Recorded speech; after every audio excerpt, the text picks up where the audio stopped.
زبان کا تعلق عقل سے ہے. کیا ہے؟ کس سے ہے؟ اسی لیے اسے وزیر کہا گیا ہے. کیا ہے؟ زبان عقل کی وزیر ہے. کیا ہے؟ ٹھیک ہے، بتا عقل کی وزیر ہے. اور دل کا وزیر کون ہے؟ دماغ. ٹھیک ہے، مگر وہ دماغ کو وزیر کیوں کہا گیا ہے؟ تاکہ دل کی بات جو تمہاری کانوں سے دل میں جائے اس بات پہ اپنا دماغ لگاؤ، پھر تمہیں ہدایت ملے گی.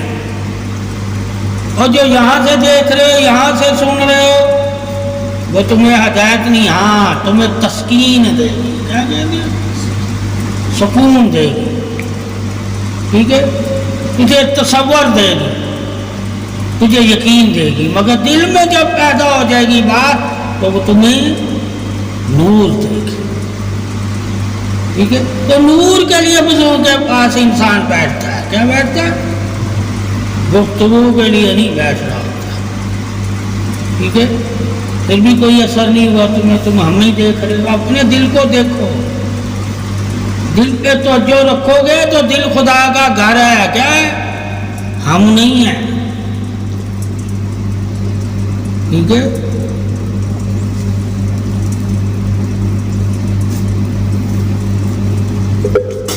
اللہ کے نظام سے واقف ہونا لازم انسان کو چاہیے. کیا ہے؟ اللہ کی توحید کیا ہے؟ نظر نہ آنا، ماننا اسے. مگر نظام میں اللہ نظر آتا ہے. کیا آتا ہے؟ نظام میں وہ نظر آتا ہے. ٹھیک ہے، کیسے نظر آتا ہے؟ ویسے وہ نظر نہیں آتا. کیا نہیں آتا؟ جب تو اللہ کو ڈھونڈنے جائے گا تو وہ تمہیں نظر نہیں آئے گا، مگر اس کی تخلیق کرتا جو نظام ہے اس میں وہ تمہیں نظر آئے گا تعریف ہوتا ہوا. ہر چیز اس کی تعریف کرتی ہے. کیا کرتی ہے؟ جو اس نے پیدا کی ہے، سوائے جن اور انسان، وہ جو ایمان نہیں لائے. قرآن میں یہ کہا گیا ہے جو ایمان نہیں لائے یا جو غافل ہے. باقی ہر چیز اللہ کی تعریف حمد کرتی ہے. کیوں کرتی ہے؟ تاکہ تم جہاں بھی جاؤ خدا سے غافل نہ ہو سکو. غافل تمہیں کون کرے گا؟ سوائے انسان اور جن کے، کوئی تمہیں غافل نہیں کرتا اللہ سے. ٹھیک ہے، کوئی تمہیں غافل نہیں کرتا. اور وہ انسان جن کون ہے؟ جو خود غافل ہے. ٹھیک ہے، وہی تمہیں اللہ کے ذکر سے، اس کی توحید سے، اس کی پاکی سے، اس کی پہچان سے، ٹھیک ہے، اس کی رحمت سے، اس کی محبت سے تمہیں کوئی فائدہ نہیں دیں گے. کہیں گے غافل رہے. کہ جب تو اللہ کو پہچان جائے گا، جان جائے گا، تو اس سے محبت کرنے لگ جائے گا. ٹھیک ہے، اس کی چیزوں کا ادب اس کی محبت ہے. کیا ہے؟ اب اس کی چیزوں کا ادب کرنا اس کی محبت ہے. کیا؟ خیال رکھنا. کیا؟ اس لیے اللہ نے کہا قدر کرنا میری بنی ہوئی چیزوں کی، یعنی انہیں عزت دینا، ان کی بے قدری نہ کرنا. تو پھر اس کے دوستوں کا کیا مقام ہوگا قدر میں؟ اس کی کتابوں کا کیا مقام ہوگا قدر میں؟ اس کے اسموں کا کیا مقام ہوگا قدر میں؟ اس کی عبادت کا کیا مقام ہوگا قدر میں؟ اس کی محبت کا کیا مقام ہوگا قدر میں؟ یہ قدر کیا ہے؟ ٹھیک ہے، اللہ کہتا میری تعریف ہے. کیا ہے؟ جس سے تو اللہ کی تعریف والا بن جائے وہ تمہارے لیے قدر کی نشانی ہے کہ تمہیں اللہ نے اس چیز کے دیکھنے سے توفیق دے دی اپنے ذکر کی. ٹھیک ہے، اس وجہ سے ہم اس چیز کو زیادہ عزت دیتے ہیں کہ اس انسان یا اس چیز کی وجہ سے یا موت کی وجہ سے یا رزق کی وجہ سے یا عزت کی وجہ سے یا دولت کی وجہ سے یا حسن کی وجہ سے یا رنگ کی وجہ سے ہمیں اللہ کی تعریف کرنے کو دل کرا. ٹھیک ہے؟ جب اللہ کی تعریف کرنے کو تمہارا کسی چیز کو دیکھ کے دل کرے تو سمجھ لو یہ قدر کے لائق ہے.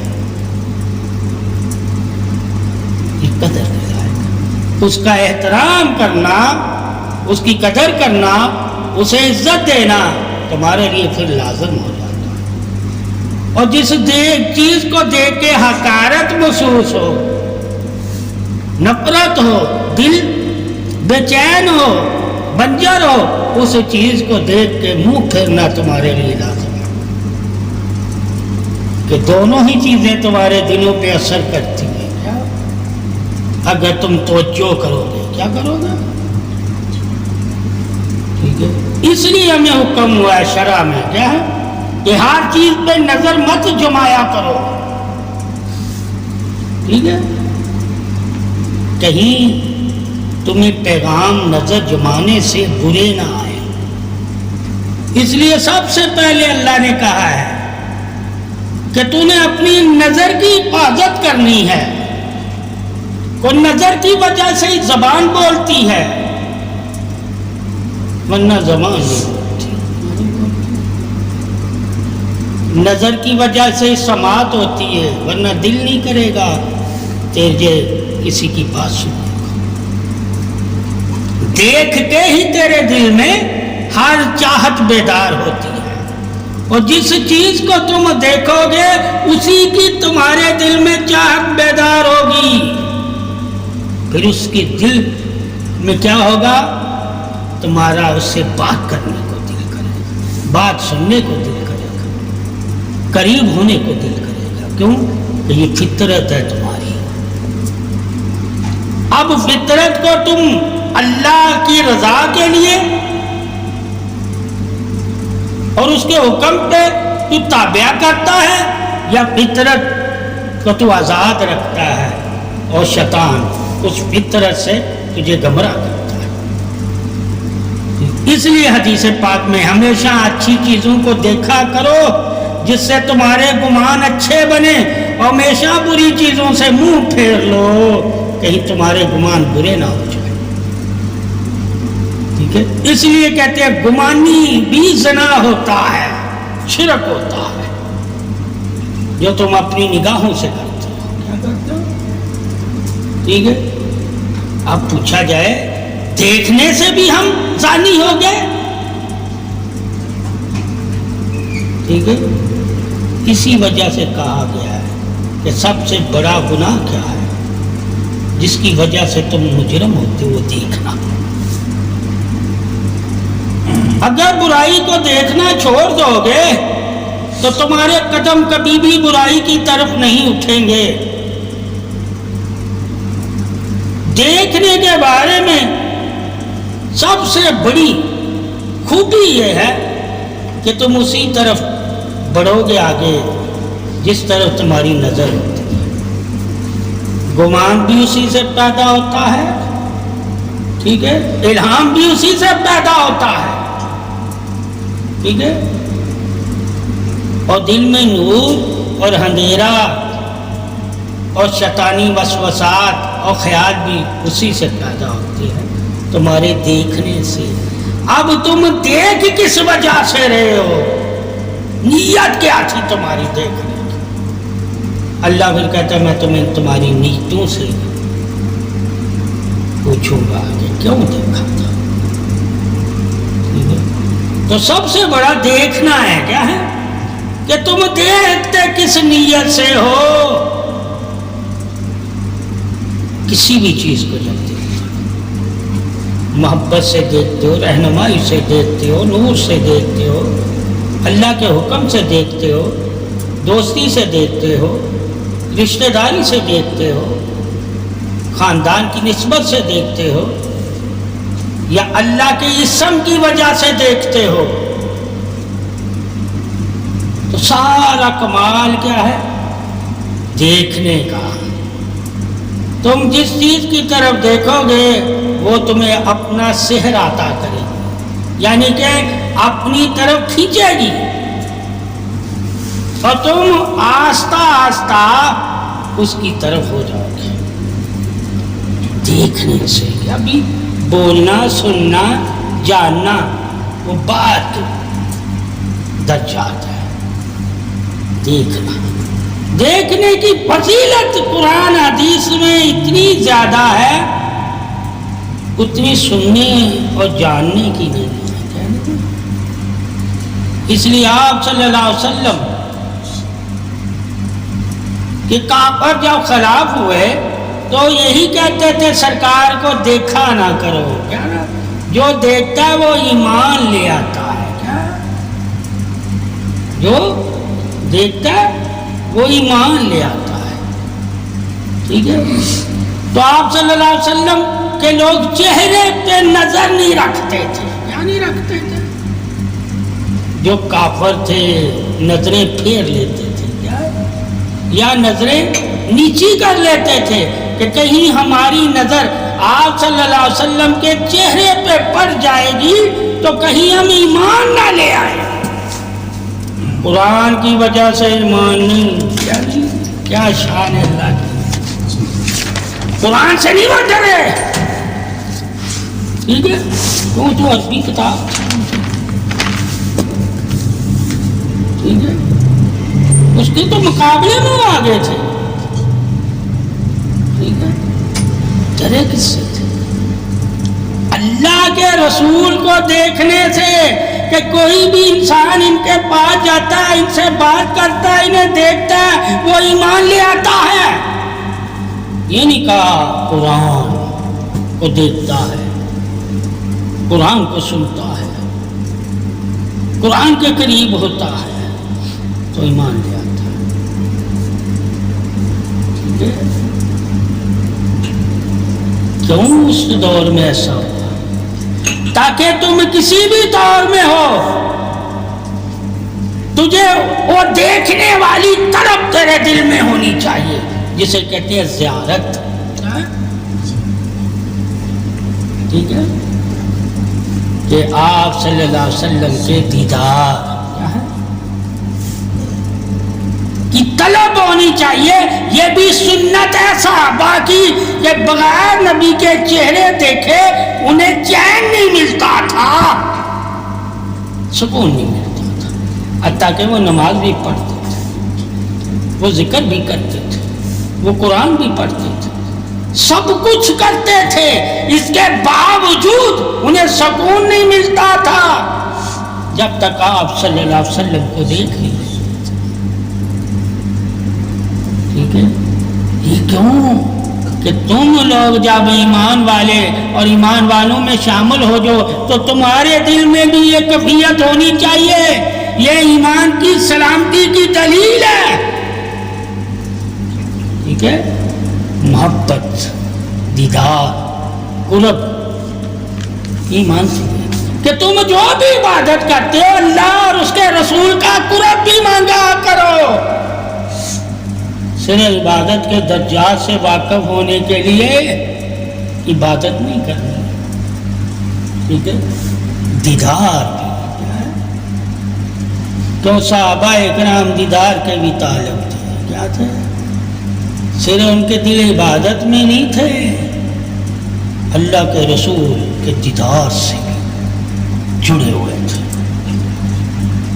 اس لیے صدیق اکبر رضی اللہ تعالیٰ عنہ کا ایک واقعہ آتا ہے حدیثوں میں کہ آپ صلی اللہ علیہ وسلم چند روز صدیق اکبر سے نہیں ملے تھے، ٹھیک ہے، تو عائشہ صدیقہ رضی اللہ تعالیٰ عنہ اپنے گھر میں انہیں جلنے کی مہک آئی، کیا آئی؟ مہک آئی، تو وہ مختلف جگہوں پہ دیکھنے لگ گئی کہ یہ کون سی جگہ پہ کیا چیز جل رہی ہے۔ تو صدیق اکبر رضی اللہ تعالیٰ عنہ نے پوچھا، اے عائشہ صدیقہ کیا ہوا؟ کہا باجان کو چیز جل رہی ہے۔ کہا ادھر آؤ، یہ میرے سینے کا کپڑا جل رہا ہے، نبی کی یاد میں، کس کی؟ میں نبی کی محبت میں، اب وہ جل کیوں رہا ہے؟ یہ نشانی ہوتی ہے اللہ کی قریب کی. کیا جس کو اللہ کہتا قدر کی نشانیاں میں ظاہر کرتا رہتا ہوں، یہ موت سے نہیں ہے، یہ نشانیاں. اور ایمان والے اللہ کی نشانیوں کو دیکھ کر اللہ کی تعریف کرتے ہیں. اللہ کی، اور جس پہ ظاہر ہوتی نشانی وہ بھی تعریف والا ہو جاتا ہے، وہ بھی تعریف والا ہو جاتا ہے. کیونکہ قدر کی نشانی اس پہ ظاہر ہوئی ہے، وہ بھی قدر والا ہو گیا. قیامت تک لوگ اسے بھی قدر کی نگاہ سے دیکھیں گے. جو ایمان لائے ہیں اور جو ایمان نہیں لائے وہ تو بے قدر ہیں، ان کو تو قدر کا علم نہیں ہے. تو قدر کی وجہ سے ہم ایک دوسرے کی عزت کرتے ہیں ایمان لانے کے بعد، کہ فلاں ہم سے افضل ہے، فلاں ہم سے زیادہ عزت کا حقدار ہے، خدمت کا حقدار ہے، پاکی اور سلامتی کا حقدار ہے، دعا کا حقدار ہے. یہ اللہ نے حقدار بنایا ہے. کس وجہ سے؟ جب ہم نبی اکرم صلی اللہ علیہ وآلہ وسلم اور اللہ پر ایمان لے آئے، پھر ہم اسلام میں حقدار بن جاتے ہیں. جو اسلام مومنوں کے لیے فرماتا ہے، یعنی کہ اللہ رسول اسلام میں جو مومنوں کے لیے فرما رہے ہیں کہ مومن اس چیز کا حقدار ہے، تو پھر مومن جان کر وہ اس کا حق ادا کرتا ہے کہ یہ عزت کا حقدار ہے. اور جو نہیں ایمان لائے، ٹھیک ہے، ان کے بارے میں بھی بتا دیا کہ یہ عزت میں کتنے حقدار ہیں. ٹھیک ہے، حقوق میں کیا ہے اور کب ان کا حق تو نے ادا کرنا ہے وہ بھی لکھ دیا. مگر مومن کا ہر جگہ ہی تجھے حق ادا کرنا ہے، چاہے وہ زندہ ہے یا قبر میں ہے. قبر میں بھی اگر چلا گیا ہے تو دوسرے مومن پر اس کا حق ہے کہ اس کے لیے دعا کرے. بھولے نہ اسے، کیا نا، اسے نیکیوں میں یاد رکھے. جب بھی کوئی نیکی کرے اسے دعاؤں میں یاد رکھے، جب بھی دعا کرے. ٹھیک ہے، اسی کو صدقہ جاریہ کہا گیا. باقی کسی کے لیے صدقہ جاریہ نہیں ہے. یہ عمل صرف آپ صلی اللہ علیہ وسلم کی امت کو عطا ہوا، نہ بنی اسرائیل کو عطا ہے، نہ کسی کو. ٹھیک ہے، یہ کسی کا انعامہ مال نہیں کھلا ہوا، سوائے آپ صلی اللہ علیہ وسلم کی امت. صدقے جاریہ. تو یہ جو اچھی ادائیں ہوتی ہیں، اچھی نگاہیں ہوتی ہیں، یہ بھی تمہارے لیے صدقہ جاریہ ہوتا ہے کہ ایک انسان دیکھ کے دوسرا سیکھ لیتا ہے، اور سیکھنا سکھانا ہی صدقہ جاریہ ہے. اس لیے کہتے ہیں جب تم کہیں بیٹھتے ہو تو ایسی ادائیں، ایسی گفتگو، ایسی نگاہیں اور ایسے طریقے اپناؤ جس سے صدقہ جاریہ بنے، کوئی تم سے وہ سیکھ لے. تو جب تو سیکھ کے کرے گا تو اس کا اجر تجھے ملے گا. کیا ملے گا؟ تو یہ جو صحبت ہوتی ہے، جو نگاہ ہوتی ہے، جو علم ہوتا ہے، جو عقل ہوتی ہے، جو زبان ہوتی ہے، یہ سب سیکھنے سکھانے کے لیے ہوتی ہے. اگر تم یہ سب کچھ رکھ کے بھی سیکھتے نہیں ہو اور سیکھ کے پھر سکھاتے نہیں ہو تو تم انسان ہی نہیں ہو. ٹھیک ہے، اس وجہ سے حکم ہے کہ علم والوں کے پاس بیٹھا کرو، ادب والوں کے پاس بیٹھا کرو، حیا والوں کے پاس بیٹھا کرو، قدر والوں کے پاس بیٹھا کرو، نظر والوں کے پاس بیٹھا کرو، کشف والوں کے پاس بیٹھا کرو. کہ ذکر والوں کے پاس بیٹھا کرو، صبر والوں کے پاس بیٹھا کرو، عارف کے پاس بیٹھا کرو، عالم کے پاس بیٹھا کرو، شاہد گواہی دینے والے کے پاس بیٹھا کرو جو غیب کی گواہیاں دیتے ہیں، ٹھیک ہے، اور نفس سے جہاد کرنے والوں کے پاس بیٹھا کرو، اور کافر کے ساتھ جہاد کرنے والوں کے پاس بیٹھا۔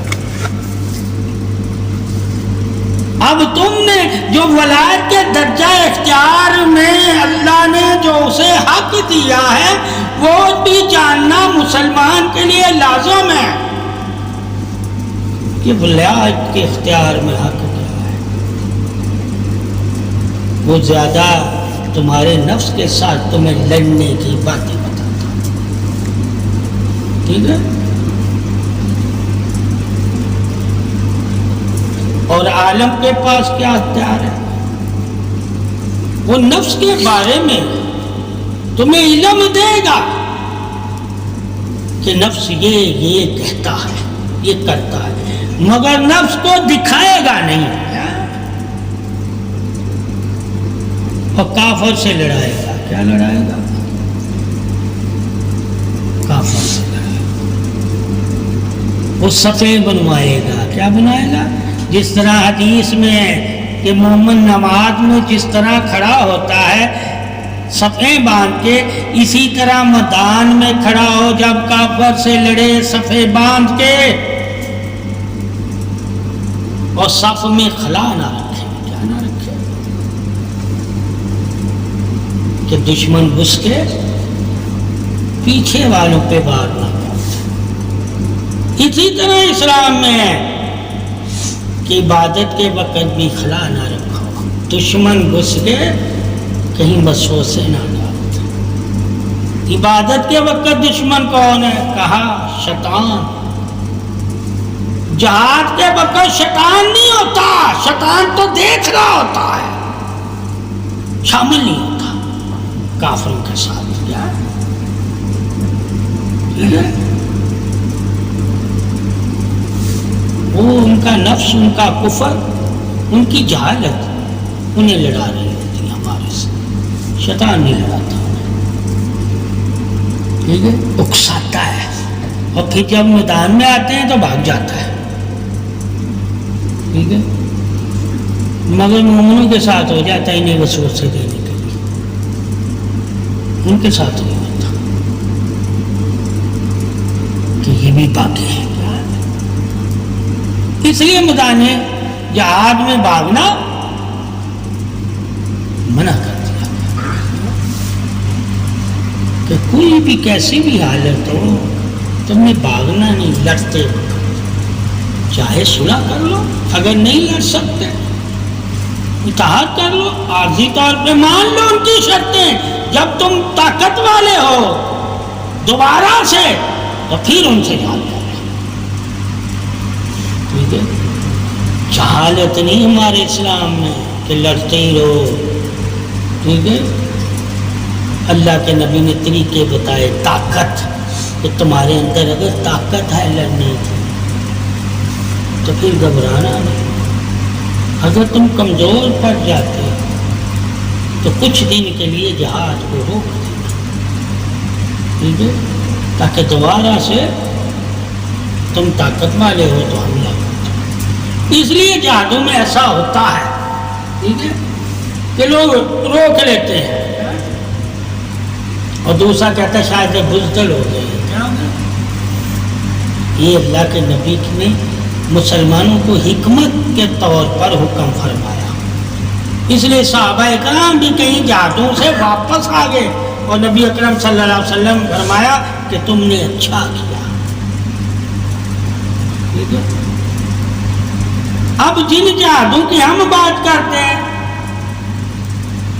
ٹھیک ہے، کہ جہاں بھاگنا منع تھا، کیا تھا،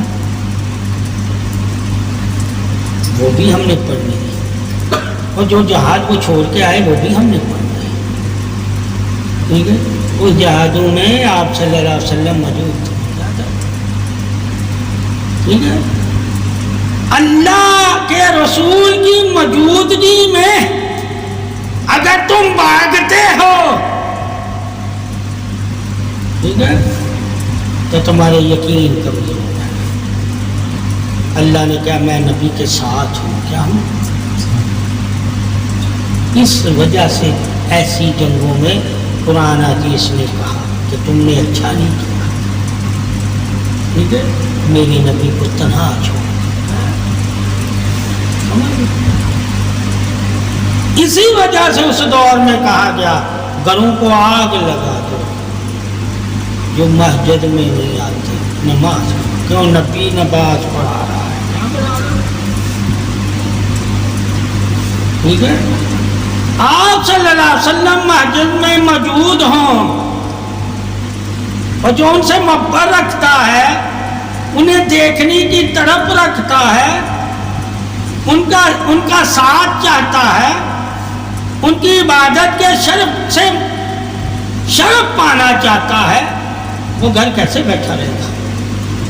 اتنی چاہتے چھوڑ کر اگر وہ گھر بیٹھا ہوا ہے تو وہ ایمان میں کامل نہیں. آج کے دور کی حدیث اور ہے. صحابہ اکرام کا جب دور آیا ٹھیک ہے قتل و غارت گری شروع ہو گئی تو کئی صحابہ تھے مسجد میں جانا چھوڑ دیا. ٹھیک ہے کس وجہ سے؟ ٹھیک ہے اب وہ محبت نہیں مل رہی یعنی کہ گروہ بندی ہو گئی. کیا ہوئی؟ گروہ بندی. آل پاک تو مسجد میں آنے کے لیے دعوت نہیں دی. ٹھیک ہے تو پھر کے بول کیا بند ہے؟ تو یہ بعد کی بات ہے. جب مسلمان آپس میں قتل و غارت گری میں مبتلا ہو ٹھیک ہے تو پھر وہ ایک دوسرے سے پیچھے نماز نہیں پڑھتے کنارہ کرنے. جس طرح عثمان غنی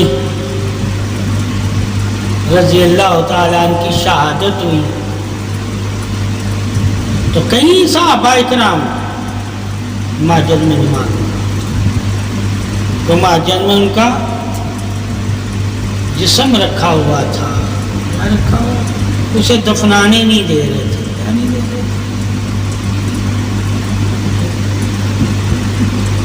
3 دن تک پڑا رہا. قدر ام سلمہ انہوں نے پھر کہا کہ میں تمہاری ماں ہوں ام المومنین ہوں.